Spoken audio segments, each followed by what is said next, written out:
బలుపున్నోడు పట్టాలెక్కుతుంటే పక్కకు దప్పుకోరా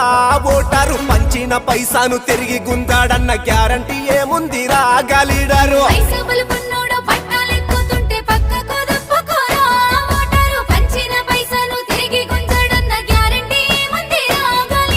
కాయిదాల లెక్క కాసులు వంతంగా ఆశకు నువ్వకురా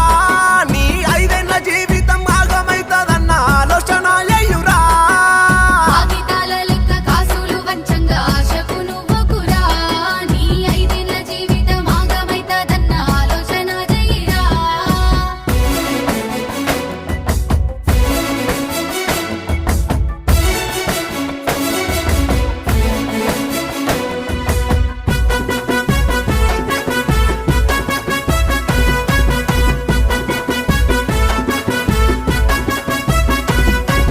రెక్కలున్న పక్షి రెచ్చగొట్టుతుంటే ఎగరా